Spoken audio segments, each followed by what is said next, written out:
Hey guys, what is up?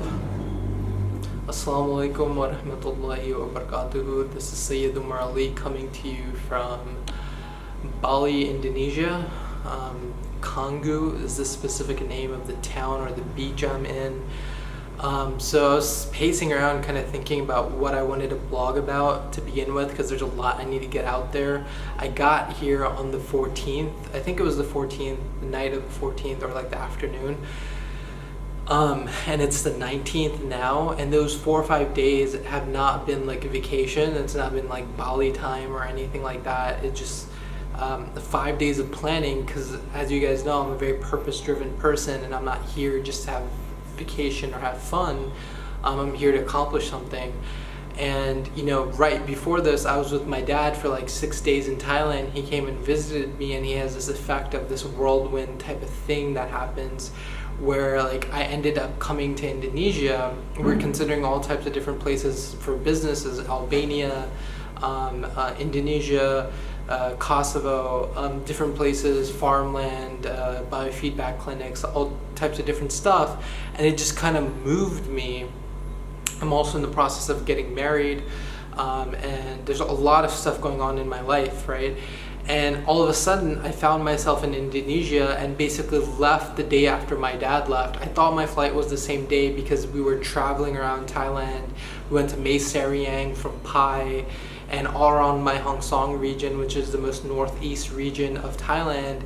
And while we were traveling and kind of planning that trip, I was also planning where I was going to end up, because I had a visa constraint situation where I had to be out of the country by the 15th and that type of stuff, right? So I ended up in Indonesia, and my experience in Indonesia has been kind of like I'm very like sensitive to getting ripped off or being betrayed or losing trust. When I lose trust, like I become very like kind of like I'm in the hole and I have to figure everything out.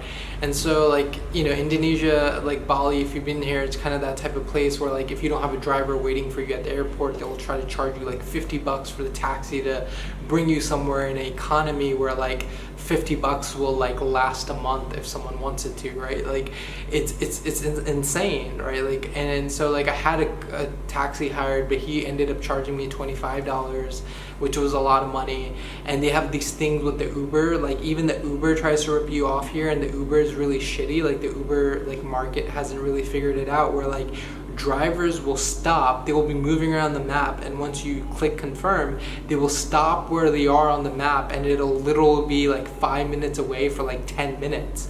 And then they will like keep messaging you, they will keep calling you until you pick up or you answer their text. And first it'll be friendly, but the whole point of them like communicating a bunch with you before they actually pick you up is so that they can try to get you to, they'll be like, no, it's not 15,000, it's 100,000.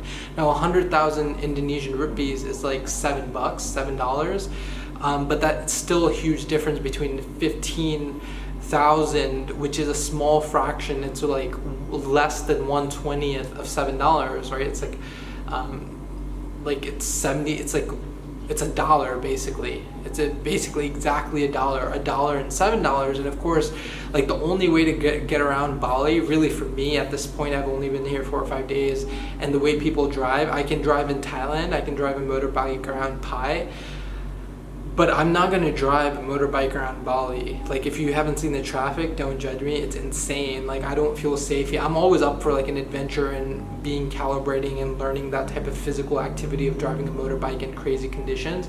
Like I'm the type of person who would do that, but I'm not stepping into it like 5 days after being in Bali and not having observed like traffic behavior yet, right? So my only way of getting around is Uber, and setting up Uber was like a whole ordeal. Like I had to get an Indonesian number, and like for some reason that type of thing kind of like annoys me, like getting local numbers and figuring out SIM cards and all that type of thing. So that was going on for a couple of days. And then the hotel I landed in, La Terrace, I told you I was going to vent a bit. We're getting to good stuff eventually. So at La Terrace, this, you know, look it up. moldy roof. The bathroom is a really moldy roof. There's a hole in the bathroom wall, like, 'cause it's like a high roof, and then the AC is right by the hole, so it's like blowing air past the hole, and there's literally no other ventilation in the bathroom with the high roof. And so literally right next to the bowl there's a vacuum sucking the moldy air into your room, and the air conditioning blowing it directly and circulating into the room, and the room is super small. And I'm not like really being able to figure out what I want to do. Do I want to stay? Do I want to go? Because like I came here last minute and my purpose is unclear, and like what am I wanting to do first? Am I going to Ubud for a week to do yoga, which is kind of like a distraction from what I came here to do? But since I can't figure out a permanent residence, like maybe I do that while I figure out a permanent residence, because I can't do what I need to do while I figure out the permanent residence. It's all that type of stuff, right? But now, so what I did is eventually I upped my budget and just looked on Agoda, and I had plenty of room to play with the budget, but like just with the number of factors and the number of things I was trying to dial in, I was really stagnated. And eventually I'm like, this room, because when you're in a small room, it doesn't suit you. It feels like moist temperature, and the room was really moist for some reason.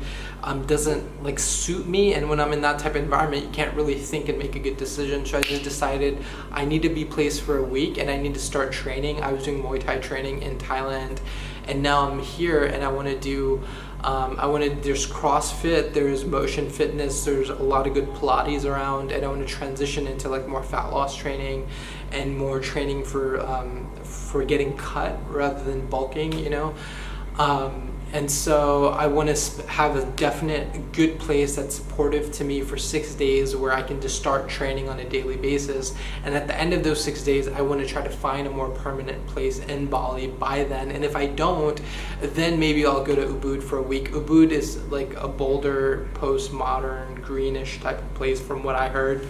The people I know who've been there are those type of people. I'm not very interested in it.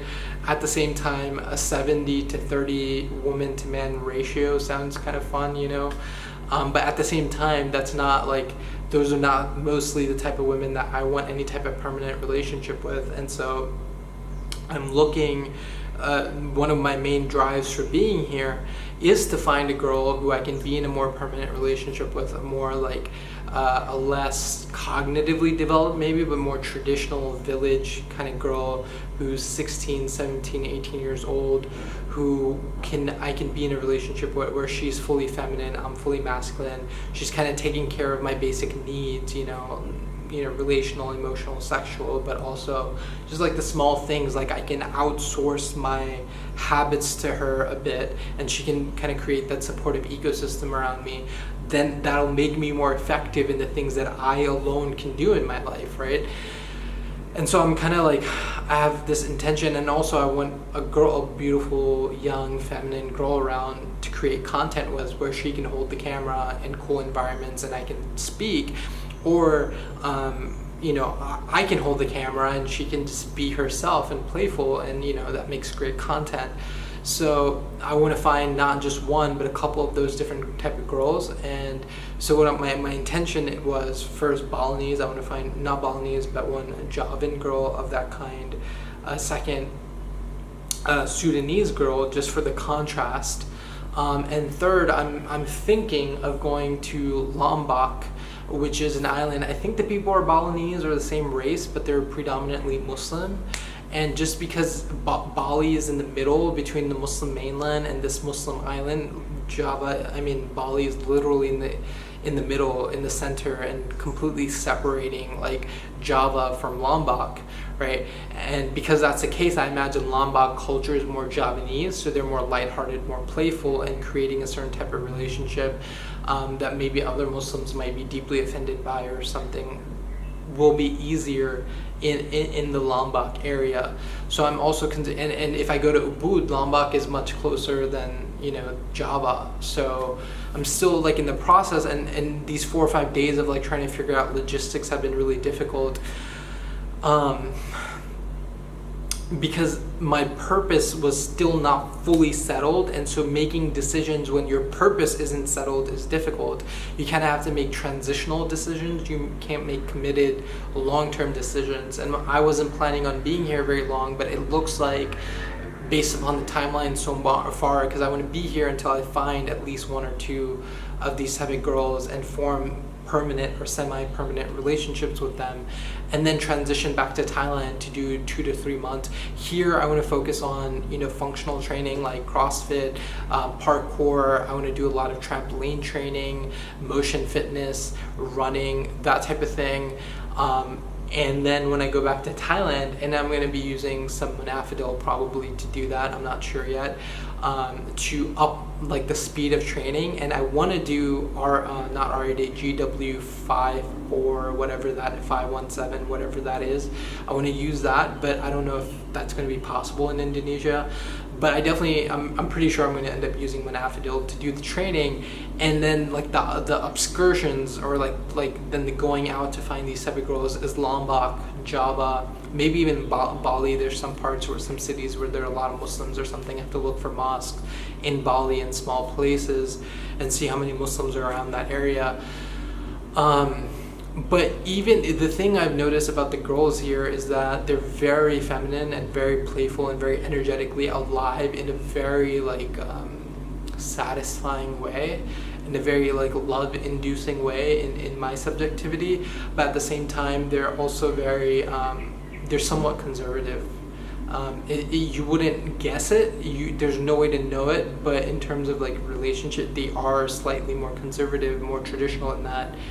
It's not like you're like, hey, you want to go back to my room? It's not like that. It's more like you have to kind of go to wherever you've met them, where you know they're going to be a few times, and you have to invest into a relationship with them. And then it has to be a human connection based upon kindness and just human affection. And even though they know there might be sexuality present, you can't be like in their face, and then eventually like you can ask them out, and it seems more that type of vibe. And obviously I think it will vary from girl to girl. So that's kind of been my experience so far. I just wanted to vent here about before I actually got into like what the plan is and how I'm moving forward, because at this point I'm pretty clear now that just settling into this room, I've only this is like a 12-minute thing. I've probably been in the room a total of 20 minutes, right? So before I got into what it is that I'm going and what I'm creating and how I'm going to do it and what I'm moving forward on, and some of the business projects that are all integrated into finding certain types of women, educated women, non-educated women, and this type of thing. Before I get into more of those, I just wanted to vent, because I didn't even get to blog. I've been so busy that I didn't even get to blog. Anyways, that's me. Talk soon. This is Sayyid Umar Ali. Assalamu alaikum wa rahmatullahi wa barakatuh.